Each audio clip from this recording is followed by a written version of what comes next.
Basketball, the Celtics look ridiculously good. They're hosting the hot Hornets. This could easily be a first-round matchup in the playoffs. Is everyone paying attention, Vinny, to how good LaMelo Ball is? No, they're not. He is super talented, I think, because he's played so wild throughout the course of his career. We thought of him as being an unserious player. Look at this. On an unserious team, but look at that talent. That's a three off of one leg. He had 23 points in the first half, and the Hornets had a 6-point lead in Boston. Now we got just over a minute to go in the third. Celtics have made it a 4-point game. This is Baylor Shireman in the corner. No, but stay with the play. We're going to get it to Peyton Pritchard, and he's money from three. Check in. Check in. Celtics Check in. down one. Less than a minute to go now in the third. Jaylen Brown in that fadeaway. Celtics take the lead. Next possession. Brown, stay with him. Court to court, coast to coast. Low pickup, high finish. Like it. He had 27 through 3. Celtics by 3. Fourth quarter we go. Hornets are down by 5. But here comes a Knipple triple. No, Hornets cut it to 2. I like that green. Trademark. Few plays later, Celtics have the ball. Jayson Tatum still got the handle. Get off me. And he puts it up and good. He had 23. What are you seeing from him right now, Shump? Tatum looks pretty good. I just think he's aggressive, man. He's picking his spots, too. And the best thing about it is he's not getting in Jaylen Brown's way at all. Nah, no one got in Jaylen Brown's way on that one. Brown had 35. Tatum had 23. Celtics win their 4th in a row. Again, remember, that's a good team they played last night. That Kemba Walker sighting of the matchup. Yeah, there's Kemba. Celtics, so here we go. The Celtics will be taking on the Knicks at the Garden tomorrow. The Celtics can clinch the 2 seed with that win. In that scenario, Boston's first-round opponent would be the winner of the 7-8 game. So there is a scenario in which it could be the Hornets. We'll have to wait and see all of that. But it feels like a big game tomorrow night in a lot of ways. It's Tatum returning to the Garden, the scene of the crime, if you will, where he blew the Achilles out last year and all the rest of that has happened. Feels like a very big game for a lot of reasons. A big game for, like, look, the Knicks, we all know how we feel about trust issues with the Knicks, right? Yeah. Being able to play the Celtics, looking the way that they look, if they can get a win, if the Celtics put everything out there, that'll be a big boost of confidence. For me, Greeny, it's that 3-4, not the 2-3. The 3-4 is so interesting to me because you have New York and you have Cleveland, a game apart. What's the difference in that? You're in 3, you get Boston. You're in 4, you get Detroit in round 2. Cleveland is telegraphing to everybody, we want to avoid the Celtics, which means you want to go play the rough and tumble Detroit Pistons in round 2. You're telling everybody, to me, Greeny, you're playing with the basketball gods, and you're telling me that the team that operates out of spite, you want to give them extra fuel? Kenny Atkinson is out there saying that. Yeah. It says, this is where we want to sit in the bracket. Go play with something safe. That's a tricky thing. I don't think Detroit is what you want. Also, you're projecting already ahead to the second round. Yeah, and that's we had part this two. conversation yesterday here, Shump, that before you get to the second round, whoever finishes 4 is going to have to deal with the Atlanta Hawks, and that's no easy. I live in Atlanta, Vinny. Yeah. I wouldn't want to deal with the Hawks first because they're exactly what I see when I see the Charlotte Hornets.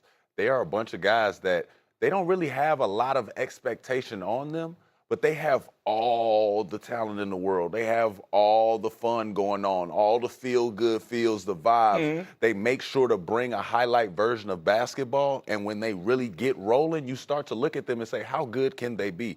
I don't want to play a team like that first round, and I damn sure don't want to guarantee that I'm going to do something like that in round 2. Right. Because now you're disrespecting two franchises. And not just that, you're a team that historically has had problems with toughness. Yeah. Jared Allen, Evan Mobley are skinny dudes, not big dudes. And then you're going to put in their face Jalen Duren and Isaiah Stewart. Oh, yeah. And then tell them, we want you. Like Detroit can go and tell New York, we want to play you guys. And that hasn't come back to bite them. But for Cleveland, who has a lot to play for this offseason, right? LeBron may go there, James Harden's future, Donovan Mitchell's future, and that's the path you want to take. You're disrespecting a team. Without a doubt. And I think that their backcourt is heavy with pressuring guards as well. Absolutely. It doesn't get talked about, but it's like James Harden has had some question marks next to his name as far as the turnover department. It'll be interesting to see. Let me quickly circle it back, though. Cindy, can I quickly see C8? Because I just want to go back all the way back to Boston very quickly. Tatum and Brown continuing their recent dominance. Brown has 10 straight 25-point games. Tatum has scored 20 or more in 6 straight games, averaging 25. He is rounding into form. I'm going to ask the question right now. Shump, I've been saying this from the minute I watched Tatum walk out on that first game and look so much better than I expected and play so much longer than I expected. Is anybody beating them in the East?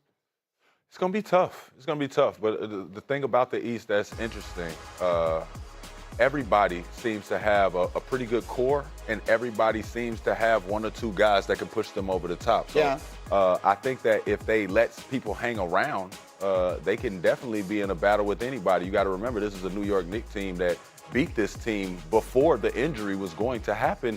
They were going to lose that game anyway. What do you think, Vinny? I think anybody beating the Celtics this year? I think you can. Like, for one, let's see how Jayson Tatum plays when you're playing every other night, playing 40 minutes on that, not an injury, but on that recovery, right? He's still in a rehab sort of process. He's just playing through it. It's so much more matchup related. Like, Detroit has problems with some teams. The Knicks have problems with some teams. When it comes to teams, when it comes to officials, when it comes to everybody but players, we don't keep that same energy. But it's a players' league. Okay, so there's Draymond's comments. Put your feet up. We have a lot to say about it. Let's start by making sure everyone is aware of what Sacramento has at stake here, why they are so desperate to lose these games. To win, they have to lose. Like, the draft lottery is coming up on May 10th. They have right now, they're tied with Utah, or entering last night, they were tied with Utah for the 4th worst record in the NBA. The top 3 teams get the highest odds at 14%. Next team gets 12.5%. So they have to keep losing to keep pace because they cannot get into that top 3. It's unfortunate, but with the way that the system is now, Iman and Greeny, teams are incentivized to lose in a generational draft. It's organizations, it's not players. The players are just going to wear the stain of what this looks like. Okay, so that's the setup for what it is. Shump, I mean, you played in the league a long time. There is something about the integrity of the game itself that just feels to me as though it is compromised in a way that is not reasonable when we see something like this last night. What's your reaction to what we saw on the floor and to what Draymond said about it afterwards? I mean, with what we saw, I mean, we talked the integrity of the game. It's clear cut when you see that. You found a guy randomly and you're up one. You want him to shoot free throws. You want to keep this game close, but you also want to give them a little advantage, right? Right. I get it. What they're trying to do, like you said, it's a generational draft coming in. It's going to be some guys in here that can help shake up this league. But when you see something like that, if you're a player and you're just playing competitively, you're like, hey, when like you said, whenever we do something wrong, we get fined. Right. They let us know about it. We got to watch it in the media. We got to hear people talk about it. And it's like, this is happening, it's getting talked about, but it's not, we're not pointing fingers, putting people's pictures up, and now it's a bunch of comments on their Twitter. It's just like, yep, they're tanking whatever. Right. And I get him saying that. There's nothing wrong with him saying that, but I can't sit here and look at this draft class and say, I wouldn't tank if there wasn't a penalty. And it's also important to note the Utah Jazz was fined $500,000 in February because they sat Larry Markkinen and Jaren Jackson in the fourth quarters of games that they were clearly winning, and they wound up putting in clearly lesser players on purpose. Like, that's where you talk about integrity of the game. We also have to factor in, we know Las Vegas and how everything is, the draft book, the house books, and everything else. That's what makes it more tricky. But the lottery is going to change. Like, that's why we're going to have lottery reform this offseason. That's why hopefully this ends. That's why it scares me, because that's like, I get the tanking thing, but it's like when we're talking sports gambling and everything, after a while, it's like that's cheating. It's not after a while. It is immediately cheating, right? Like, Look, I mean, here's the thing, and this is not a criticism of the league, because they put in place a system that is designed to do what every sports league wants, and that is give bad teams a way to get good. Every team in all of sports has been doing it since the beginning of time. Right. But this somehow arrived at a place, and to his everlasting credit, Adam Silver has made it very clear they're going to do something about it, that it has gotten completely out of hand and is ridiculous. Yeah. What are we watching here? What are we watching when we are watching a team that looks on the floor conflicted over whether they're trying to win or lose a game? There are people who pay money to buy tickets to sit here and watch this. What are we doing? Just watch the upper right hand. There's a team that's leading with 3 minutes left, and they're intentionally committing a foul. I've never seen a team hack a Curry. Like, that's what was wild. Never seen that before. Right. No, I think, we have to be honest on a bunch of different levels here. Like you said, generational draft. it's 5 teams that's doing this. It's a handful of teams that are sitting in the middle. And there's great basketball on a night-to-night basis.